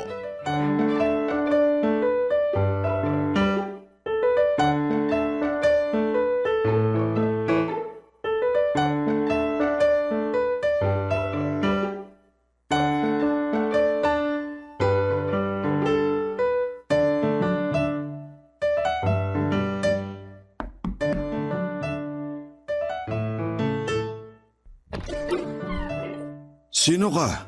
Donna po, kayo po ba si Mang Edu? Ako nga. Paano mo ako nakilala? Sikat po kayo ni July dito sa barangay natin. Ganun po talaga kapag bagong salta. May kailangan ka ba? Ah, yung anak niyo po sana? Si July. Hindi mo siya naabutan. Kaalis lang din kanina. Pinapunta ko sa palengke para bumili ng hapunan namin. Oh, ganun po ba? Pwede ko po ba siyang hintayin? Mukhang matatagalan pa yon. Nagpaalam sa akin na maglilibot daw sa bayan. Sayang naman. Dala po ba niya yung cellphone niya? Dala naman, kaya lang walang load yun ngayon. Pwede niyo po ba siyang i-text na nandito ako sa inyo para umuwi na po siya? Matanong nga kita, Iha. Sino ka ba? Donna nga po. Nasabi ko na naman po sa inyo kanina, di ba? Ang ibig kong sabihin, ano ka ba ni July? Ngayon lang kasi kita talaga nakita. Wala ring nakakwento tungkol sa iyo ang anak ko. Ah, hindi pala niya nasabi sa inyo. Nobya ka ba niya?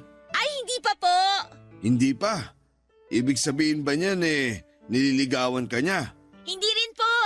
Nagkakamabutihan naman ba kayo? Naguguluhan na ako. Ano ba ang totoo? Ako po yung nanliligaw sa kanya. Ano? Ako po yung nanliligaw sa kanya. Narinig ko naman. Pero seryoso ka ba sa sinasabi mo? Oo naman po. Heto nga po at may dala akong bulaklak ng kalabasa para sa kanya. Kasi nga po nanliligaw po ako. Ikaw ba yung nagbigay ng bulaklak ng kalabasa nung nakaraan? Ako nga po. Ginisa niyo po ba sa talbos ng sayote? Kasi sinabi ko po yun kay July eh. O inilagay niyo po sa altar. Bakit naman namin ilalagay sa altar? Bulaklak pa rin naman po kasi yun. Baka lang po nailagay nyo. Huwag mo sanang mamasamain tong sasabihin ko sa'yo, Donna. Ano po yun? Ayokong makitang nanliligaw ka sa anak ko. Liligawan ko na lang po siya kapag wala kayo. Joke! Seryoso ako. Hindi ka ba naturuan ng tatay mo na dapat lalaki ang manligaw at hindi babae? Nanay ko po nagturo sa akin na walang masama kung babae po yung manligaw sa lalaki. Patas naman daw po kasi ang mga babae at lalaki, lalo na po pagdating sa pag-ibig.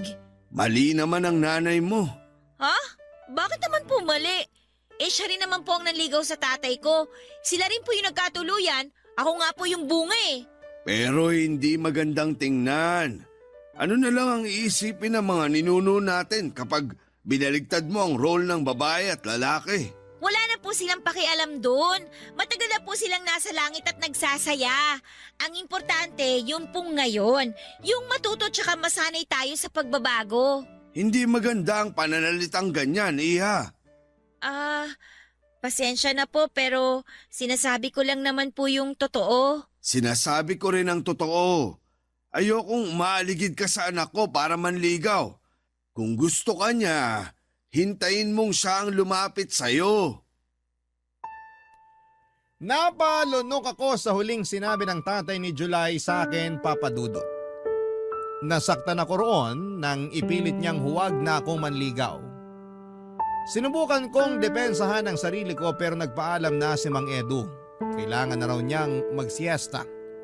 Alam ko namang paraan lamang niya yon para makaiwas. Sinubukan kong iabot sa kanya ang bulaklak ng kalabasa para ibigay na lamang kay July, Papa Dudut. Pero tinanggihan niya yon. Mas lalo akong nasaktan. Pinagsarhan niya ako ng pintuan at hindi ako kaagad nakagalaw sa pwesto ko. Nabitawan ko na lang ang hawak kong bulaklak ng kalabasa. Hindi ako kaagad umalis sa harapan ng bahay nila at naiyak na ako noon pero kinailangan kong lakasan ang loob ko para ipakita sa mga ninuno ko na hindi ako talunang babae. Dinampot ko ang bulaklak ng kalabasa at nagmadaling umalis sa bahay nila July, Papa Dudut. Hindi muna ako umuwi ng bahay at nagtungo muna ako sa plaza kung saan kami kumakain ni July ng scramble at kikiam. Nagtungo ako roon para magdasal. Mas malawak kasing tingnan ng kalangitan sa plazang yon. Kaya naisip kong makikita ko kaagad ng Diyos kapag nanalangin ako roon. Mataimtim akong nagdasal, Papa Dudut, at humiling na sana ay magbago ang isipan ng Mang Edu tungkol sa panliligaw ko sa anak niya. Hindi ko na malaya na naglalakbay na ang isipan ko sa negatibo. Tuloy-tuloy na binubulungan ako ng utak ko na tama si Mang Edu. Dapat ko nang itigil ang panliligaw ko kay July dahil hindi yon tama para sa isang babaeng katulad ko. Hindi nagpapigil ang mga negatibong ideya sa utak ko hanggang sa namalayan ko na lamang ang sarili ko na sumuko na sa mga yon. Napaiyak na lamang ako, Papa Dudut, at hinayaang malaglag sa lupa ang bulaklak ng kalabasa na hawak ko. Barangay Love Stories. Barangay Love Stories. Tulad ng nabanggit ko noong simula ay sinanay nga ang nanligaw kay tatay, Papa Dudut. Magkaklase sila noon at maraming nagkakagusto kay tatay pero si nanay lang ang naglakas ng loob na lumapit para manligaw. Inunahan na niya ang mga nagbabala kay tatay. Mabilis na nahulog ang loob ni tatay kay nanay, Papa Dudut. Lalo na't lagi siyang hinahatiran ni nanay ng bulaklak ng gumamela at tsampuradong sagana sa evaporada. Doon niya nga totoong nadali si tatay. Hindi naman nila pinagbigay alam sa lahat ng tao na si nanay ang nanligaw kay tatay. Pinalabas pa rin nilang dalawa na si tatay ang nanligaw para hindi kutyain si nanay ng mga kakilala nila. Naging masaya sila sa pag-iibigan nila, Papa Dudut. Natapos ang relasyon ng pag-iibigan nila noong nasa unang taon pa lamang ako ng high school. Pero hindi naman ibig sabihin noon ay hindi na naging totoo ang pagmamahala nila. Siguro nakadikit lang talaga sa pakete nila ang expiration date ng pagsasama nila. Ang kwento ng mga magulang ko ang dahilan kung bakit malakas ang loob kong manligaw kay July. Akala ko kasi ay papayagan ng tadhana na itulad ang love story ng magulang ko sa amin ni July. Pero ang naitulad pala ay yung paghihiwalay nila. Ang masakit pa ay hindi pa man kami nagsisimulang magmahalan ay pinaghiwalay na kami kaagad ng tadhana. Kapag naiisip ko yon noon, nasasaktan ako. Kapag nasasaktan ako ay tumatambay na lamang ako sa plaza para doon ibuga lahat ng sama ng loob ko habang kumakain ng scramble at kikiam. Iniwasan ko na si July. Hindi na ako bumibili ng bulaklak ng kalabasa para sa kanya. Pinagbawalan ko na rin si nanay na bumili noon para ulamin dahil nasasaktan lamang ako kapag nakikita ko yon. Naalala ko kasi ang pag-reject ng tatay ni July sa akin. Hanggang isang araw habang nakatambay ako sa plaza ay dumating itong si July. Nilapitan niya ako kaagad. Papa Dudut.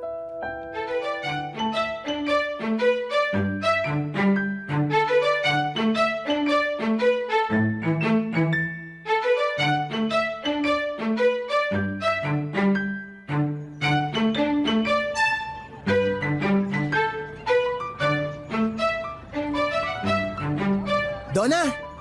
Hindi kita kilala. Wow, suplada! Akala ko ba ikaw yung pinaka-friendly dito sa barangay natin? Ano bang kailangan mo? Wala naman. Nasaktuhan lang na nakita kita rito. Bumili ka rin ba ng scramble at kikiam? Oo. Huwag ka na rin mag-abalang bumili. Kasi sinimot ko na lahat ng bentang scramble. Ba't ba parang galit ka sa akin? Hindi ako galit sa'yo, no? Hindi ka na dumadalaw sa bahay. Bakit? Mismo? Siguro. Ay, alam mo, hindi ko pala nasabi sa'yo na tama ka. Ang sarap pala ng bulaklak ng kalabasa kapag ginisa. Lalo na pag nilagyan mo ng talbos ng sayote tapos sinahugan mo ng baboy. Ang sarap. Sabi sa'yo eh. Bakit mo ba ako sinusupladahan? Itanong mo sa mapulang talampakan mo. Ayan na naman tayo sa talampakan eh. Sa susunod, kapag makakasalubong kita, pwede magmedyas ka na lang lagi. Takpan mo yung talampakan mo ha. Please lang, dagdag ka sa polusyon. Lo, ano naman naiambag ng talampakan ko sa polusyon? Basta, umalis ka na nga. Sabihin mo muna kasi kung bakit ganyan ang trato mo sa akin. Hindi pwede. Hindi na ba ako talaga makakatanggap ng bulaklak ng kalabasa sa'yo? Ang galing mo pa naman mamili nun. Kahit kamote, hindi ka makakatanggap sa akin. Uy, paborito ko yung kamote. Lalo na kapag nilaga tapos sinausaw mo sa brown sugar. Paborito namin ni tatay yun na merienda. Walang nagtatanong, no? Ang suplada naman itong manliligaw ko. Di ba dapat ako yung nagsusuplado sa'yo? Umalis ka na nga. Ay, pinapaalis na ako. Sige ka. Anong sige ako? Kapag pinaalis mo pa ako, sa iba na ako magpapaligaw. Ano? Ang sabi ko, kapag pinaalis mo pa ako, sa ibang babae na ako magpapaligaw. Sa kanya na lang ako magpaparigalo ng bulaklak ng kalabasa. O kaya, baka sa susunod, di na bulaklak ng kalabasa ang ibigay niya sa akin. Totoong bulaklak na. Totoong bulaklak? Ano bang akala mo sa bulaklak ng kalabasa? Hindi totoo? Gawa sa papel? Gawa sa hangin? Kathang isip? Ganon? Joke lang. Ikaw naman ang init talaga ng ulo mo ngayon. Nakarami ka naman ng scramble ah. Di ba dapat malamig ang ulo mo? Magpaligaw ka na lang sa iba. O mas maganda, ikaw na lang talaga ang manligaw. Nakakahiya naman sa'yo. Hindi ka pwedeng ligawan kasi lalaki ka. Hindi ako pwedeng manligaw kasi babae ako. Ano ba Sa kasing... susunod na buhay ko, sana lalaki na lang ako para hindi na ako pagbawalang manligaw. Sa susunod na buhay mo, sana maging ipis ka na lang para madali kang tapakan. Ay, ano bang nangyayari sa'yo? Hindi ka naman ganyan ah. Pag natauhan na, hindi na talaga magiging katulad ng dati.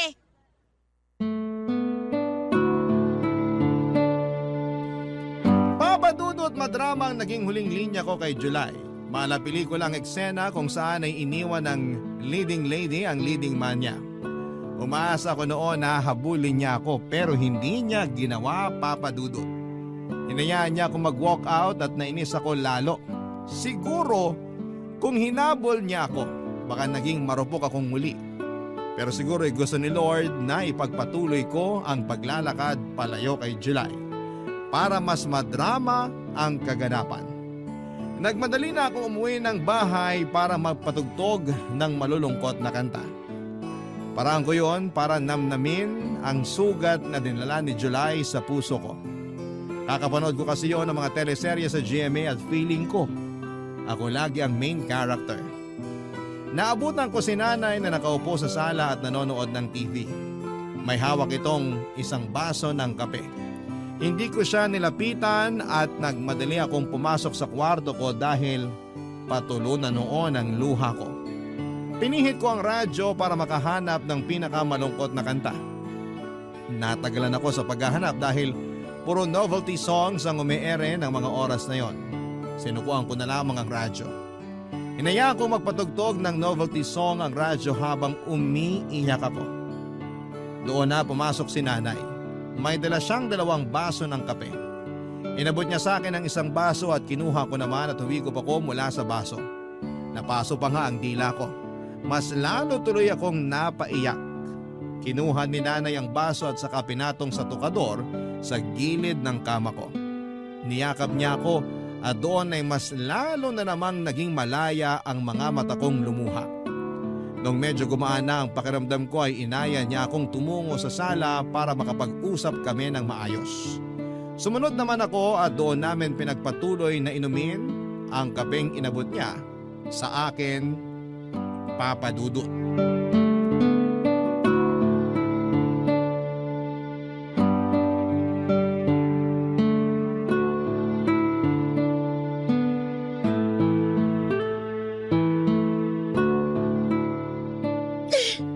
Hindi na ba mainit yung kape mo? Hindi na po nakakapaso. Bakit ka ba umiiyak? Eh si July po kasi eh. Anong ginawa niya sa'yo? Wala naman siyang ginawa. Yung tatay kasi niya. Anong ginawa ng tatay niya? Pinagbawalan niya akong ligawan si July. Kasi hindi raw yun gawain ng isang babae. Ay nako. At nagpadala ka naman. Nakuwento mo ba ang love story namin ng tatay mo? Opo. Pero ayaw daw ng mga ninuno natin na manligaw ako sa lalaki. Hindi raw kasi yun ang nakaugalian. Porkit hindi nakaugalian, mali na agad? Alam ba niyang ayaw ng mga ninuno natin ang baluktot na pag-iisip? Sana na'y nandun ka eh, para may kakampi ako nung pinagalitan ako ni Mang Edu. Pwede ko siyang puntahan ngayon para mapagsabihan. Anong akala niya sa anak niya? Ginto? Teka at may kumakatok. Sige, tuloy mo muna yung pag-iyak dyan. Oh! July! Magandang hapon po, ma'am. Anong ginagawa mo rito? Gusto ko lang po sanang makausap si Donna. Busy siya sa pag-iyak. Bakit po siya umiiyak? Nagtanong ka pa. Malamang binasted mong anak ko. Hindi ko naman po siya binasted eh. Pero pinapabasted siya ng tatay mo sa'yo. Ganon na rin yun. Po? Naku, wala po akong alam dyan. Pwede ko po ba siyang makausap? O pasok ka. Salamat po. Oh, anong ginagawa mo dito? Maiwan ko muna kayo. Lalabas muna ako. Teka, Nay! Mag-uusap kayong dalawa dyan. Silipin mo na rin yung sinaing ko mamaya. Ano ba kasing ginagawa mo dito?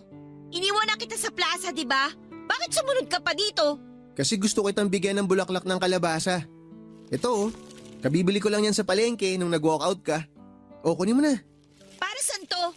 Ba't mo ako binibigyan ng bulaklak ng kalabasa? Regalo ko yan sa'yo kasi manliligaw ako. Hindi ako magpapaligaw sa'yo, no? Gusto mo ba sa iba na lang ako manligaw? Sige, tingnan natin kung may babaeng tatanggap ng bulaklak ng kalabasa. Biro lang, wala naman talaga akong balak manligaw ng iba eh. Tinatakot lang kita para di mo ako basti din. Ako nga itong binasted ng tatay mo para sa'yo, no? Bakit ka ba kasi nakikinig kay tatay? Eh ako naman yung may gusto sa'yo. Hindi kita babasti din, promise. Kaya please, huwag mo rin akong basti din. Bakit kasi ayaw mo ako manligaw sa'yo? Ang simple lang naman nun eh. Eh nawiwirdohan nga kasi ako. Ayoko talaga. Kagaya mo rin palang tatay mo eh. Wala kayong bilib sa mga babaeng katulad ko. Uy, hindi ah. Bilib ako sa mga babaeng katulad mo. Buo ang respeto ko sa inyo ng nanay mo. Kaya nga gusto ko na ako ang magpakita sa'yo ng respeto at interes eh. Kung papayagan mo ko, may papakita ko sa'yo lahat yun sa panliligaw ko. Pero gusto ko pa rin manligaw sa'yo para ipakita sa'yo kung ano yung kaya mong gawin bilang isang lalaki ay kaya ko rin gawin bilang isang babae. Paano ba tayo magkakasundo? Pareho na lang tayo manligaw sa isa't isa. Uy, gusto ko yan. Mas okay yung idea na yan. Panalo yung ganyang setup. Donna? Ano yun? Pwede mo bang igisa yung bulaklak ng kalabasa sa talbos ng sayote ngayon? Palambing naman oh. Nagka-crave kasi ako eh. Napailing na lamang ako habang nakangiti sa request ni July sa akin. Naging paborito na niya ang ginisang bulaklak ng kalabasa at talbos ng sayote. Inaya ko siya sa kusina para ma-check namin ang sinaing ni nanay. Sinamahan niya akong lutuin ng bulaklak ng kalabasa. Habang hinihintay na maluto yon ay nilabas ko sa ref ang natirang tsampurado na niluto ni nanay noong umaga. Dinamihan ko ang evaporada at pinakain ko kay July. Nagustuhan niya ang malamig na tsampurado, yun din ang paborito kong klase ng tsampurado, malamig. Nagkakwentuhan at nagkatawanan kaming dalawa papadudod habang pinagsasaluhan ang malamig na tsampurado. Isa marahil yon sa mga hindi ko makakalimutang alaala sa buhay ko. At yon ang madalas kong kinekwento sa mga naging anak namin ni July. Oo, nagkatuluyang kaming dalawa ni July. 2 taon ang inabot ng relasyon namin bilang magkasintahan bago niya ako inayang magpakasal. Ako pa naman sana noon ang nagbabalak na mag-propose sa kanya. Kaso'y naunahan niya ako. Wala namang kaso yon. Pareho lang naman kami ng gusto. At ngayong pareho na kaming 45 ay wala na kaming ibang hinihiling pa kundi ang dagdagan pa ng Diyos ang buhay namin para makapagsama kami ng mas matagal. Para marami pa kaming taong makwentuhan ng love story naming dalawa. Kaya nga naisip ko ring ibahagi sa inyo sa Barangay LS ang kwento naming mag-asawa para mabigyan ng pag-asa ang bawat isa sa forever. Andyan lang ang forever sa gilid ninyo. Nag-aabang lang kung kailan ka magkakaroon ng lakas ng loob para lapitan ito. Sa lagay ko, ako ang naunang naglakas ng loob na lumapit. Sumunod sa akin si July at heto, kapwa na namin hawak ang forever namin. Maraming salamat po sa pagbabahagi ng aming kwentong mag-asawa. Hanggang sa muli, ako po ang inyong kabarangay forever, Donna.